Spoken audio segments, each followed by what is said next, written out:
Good afternoon, all. CamelbackTrading.org coming to you this Thursday afternoon, November 17th. We are looking at window traders market profile of the ES and SPY.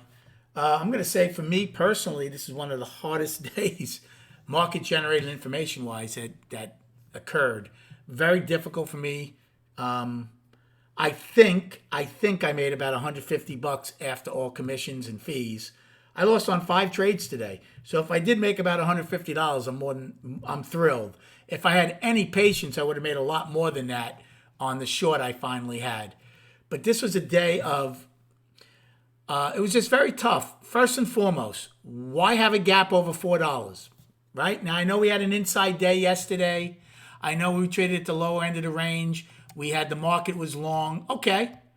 All right. You want to use that as the reason, and that is a reason to finally shake out all these longs and go down, no problem.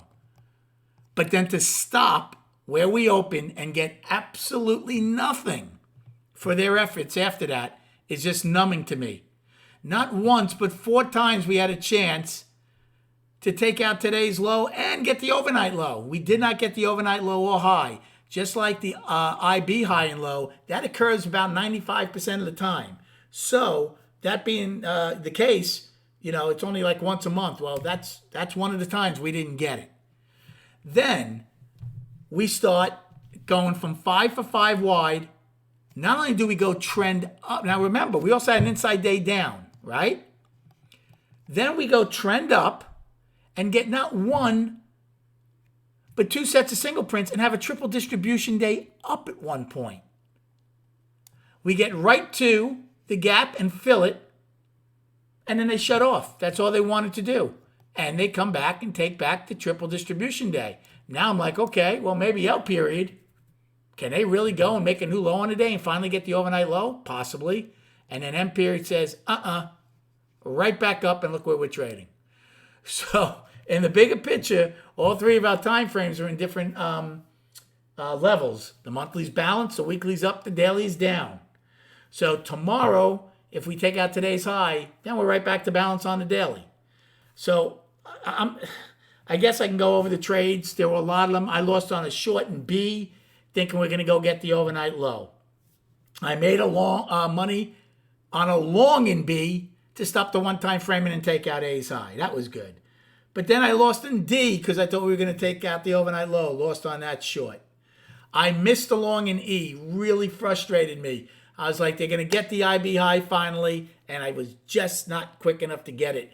And that really frustrated me because it popped about 7 points from where I wanted to buy it real quick. So that one ticked me off. Then I did make money in, what did I get? H? No, I'm sorry, first G period. I lost in G period because I thought we were going to fill the single prints. Lost on that. Then in H period, I took a long to go fill the gap. I made money on that. I was back and forth all day. I period. Actually took a loss on a short thinking we were going to fill single prints. That really frustrated me. And then finally in J, took a long that filled the single prints, wrote it down a little bit. So again, I actually took a small short in K thinking we were going to fill these single prints and lost on that one. I was like, I'm not staying married to these things. Now we did eventually fill them, but I didn't take the short again in L.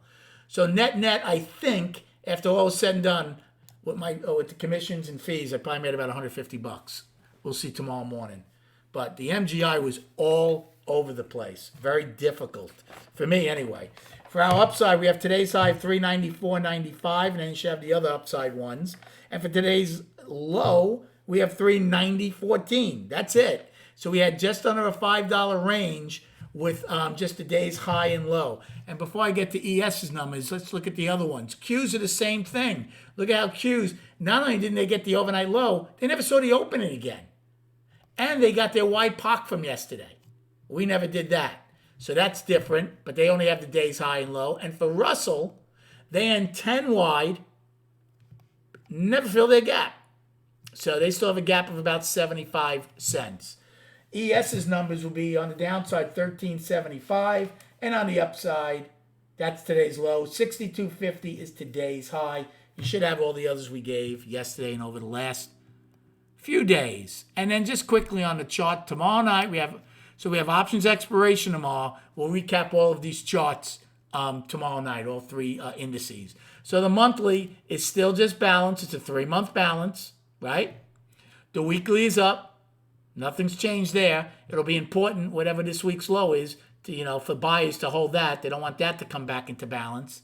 And on the daily right now, we're down. We came out of a 4-day balance to the downside. If we take out today's low, we're going to continue down, and we should finally get the afternoon pullback low from back on November 10th, test 3,900, and then see if we get that low and that huge gap, what would happen inside of there.